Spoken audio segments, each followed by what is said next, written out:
أعوذ بالله من الشيطان الرجيم بسم الله الرحمن الرحيم الحمد لله رب العالمين وأفضل الصلاة وأتم التسليم على سيدنا وسيد العالمين محمد وعلى آله وأصحابه أجمعين أما بعد السلام عليكم ورحمة الله تعالى وبركاته. Уважаемые мои братья, продолжая тему достоинства чтения Корана, приведем хадис посланника Аллаха, саллаллаху алейхи вассалям. Не забывайте читать салават пророка, алейхи салату вассалям, каждый раз, когда вы слышите его упоминание. Приводится хадис от Аби Муса аль-Аш'ари, радийаллаху анху, قال رسول الله صلى الله عليه وسلم مثل المؤمن الذي يقرأ القرآن مثل الأترجة ريحها طيب وطعمها طيب ومثل المؤمن الذي لا يقرأ القرآن كمثل التمرة لا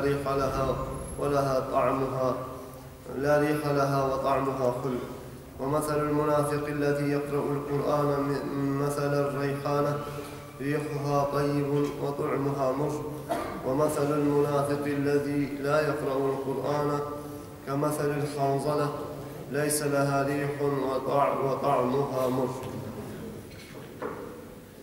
В этом хадисе пророк и посланник Аллаха, саллаллаху алейхи вассалям, описывает людей, которые читают Коран и приводит к ним сравнение, чтобы лучше поняли, приводит сравнение и говорит, пример того человека, того му'мина, мусульманина, который умеет читать Коран и читает Коран, подобно примеру сладкого лимона. Подобно примеру сладкого лимона. Мусульманин, который читает Коран, подобно примеру сладкого лимона.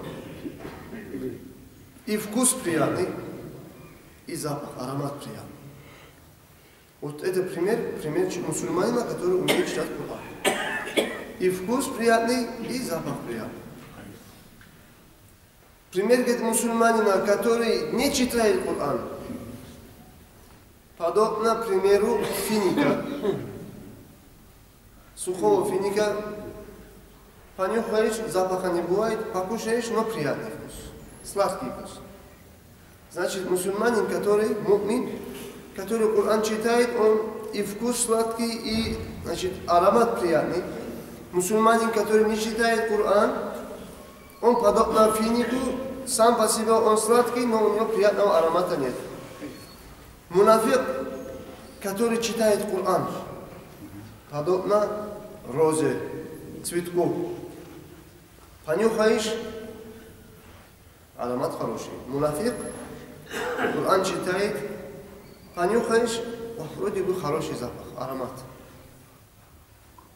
А если розу или цветочек укусишь, горький вкус. Поняли, да? Если человек, значит, грешник или же мунафик, который сердцем искренне, полноценно не уверовал в Аллаха, то, если он читает Коран, у него запах есть, но вкус горький, говорит, у него. Пример мунафика, который не читает Коран, подобно примеру горькой редьки. Редька же горькая вещь. Как горькая редька говорит. И запаха нету, если укусишь, и, значит, появится, говорит, горечь во рту.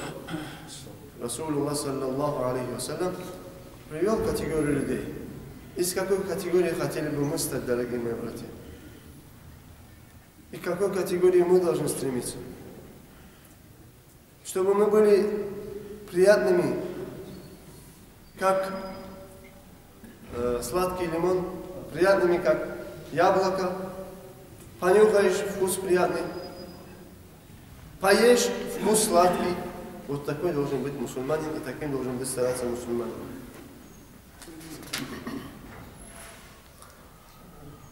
Приводится хадис посланника Аллаха, саллаллаху алейхи вассалям. От Аиша радийаллаху анха قالت قال رسول الله صلى الله عليه وسلم الماهر بالقرآن مع السفرة الكرام البررة والذي يقرأ القرآن ويتتعتع فيه وهو عليه شاق له أجران. رواه البخاري ومسلم. Посланник Аллаха, саллаллаху алейхи вассалям, говорит: тот человек, который искусно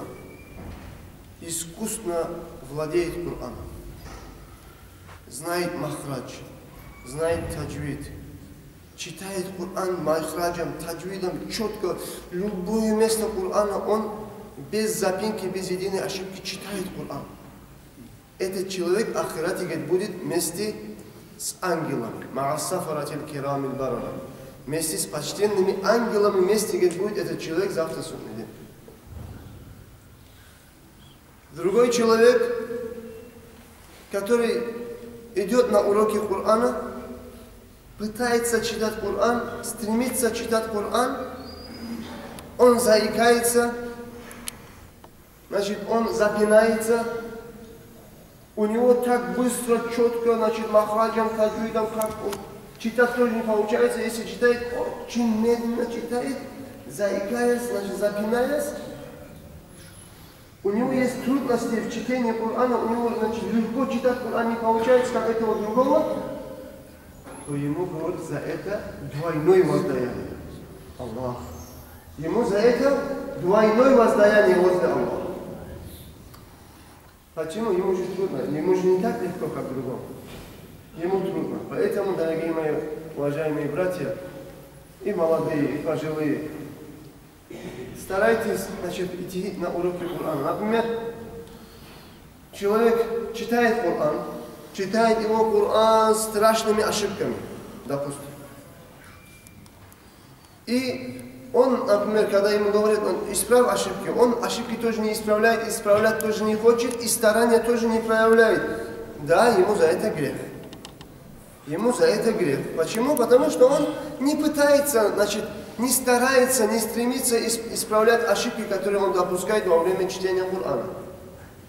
А если человек, он старается, он усердствует, он, значит, пытается исправить свои ошибки, но вместе с этим у него, значит, не получается, или язык, например, не может проговаривать какие-то буквы, но он в период этого старания, усердия, значит, работы над самим собой, вот заикаясь, он читает Коран, ему это прощается, во-первых. Во-вторых, ему двойное воздаяние возле Аллаха Азза. Кто хочет двойное воздаяние возле Аллаха, не соглашайтесь с своими ошибками, а пытайтесь их хотя бы исправить. Идите на уроки Корана, не стесняйтесь, я пожилой, хоть 70 лет, хоть 20 лет, хоть 15 лет. Каждый из нас должен стремиться улучшать свой Коран, улучшать махрадж, улучшать таджвид, ибо зная, значит, допуская грубые ошибки в таджвиде и махраджи, и не пытаться исправлять его, это грех. Bilmeyenlere yok diyor arkadaşlar. Bilmeyenlere düzeltiyor. وعن أبي ذر رضي الله عنه قال قلت يا رسول الله أوصني قال عليك بتقوى الله فإنه رأس الأمر كله قلت يا رسول الله زدني قال عليك بتلاوة القرآن فإنه نور لك في الأرض وذخر لك في السماء رواه ابن حبان في صحيحه.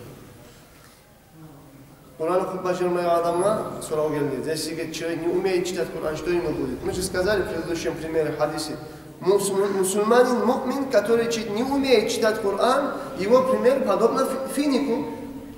Приятного запаха нет, покушаешь сладкий. Вот такой мусульманин, который Коран не умеет читать. А если он умел бы читать Коран, он уже стал бы и вкус приятный, и запах приятный. Двойной был бы. Значит, этот хадис, который мы сейчас прочитали, пророк, саллаллаху алейхи вассалям, к нему однажды подходит сподвижник Абу Зар, рази Аллаху анху, и говорит: «Я Расул Аллах, сделай мне васият. Что мне делать? Что мне держаться? Что мне соблюдать?» Пророк, алейхиссалату вассалям, говорит: «Я тебе делаю васият бояться Аллаха. Я тебе делаю васият бояться Аллаха. Бояться Аллаха – это основа, говорит, всего. Основой всего является богобоязненность. Что такое богобоязненность? Если каждого спросить, ты боишься Аллаха, то каждый говорит, я боюсь Аллаха. А что такое является богобоязненность?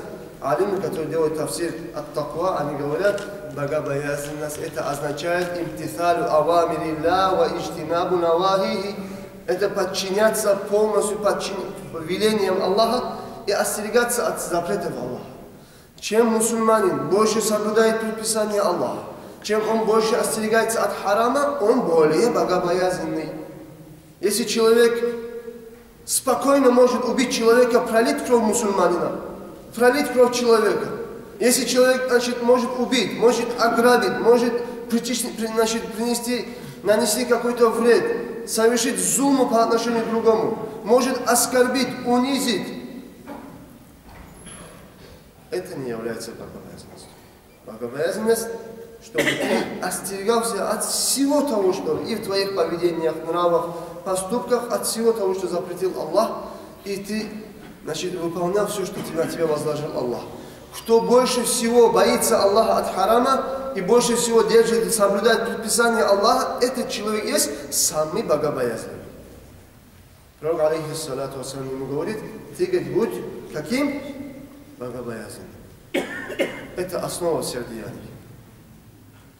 Он сказал, зидни, я Расул Аллах, еще добавь мне на твой васият, я Расул Аллах. Пророк, алейхиссалату вассалам, ему сказал, тебе, говорит, следует побольше читать Коран. Потому что, говорит, Коран для тебя здесь на земле будет нуром.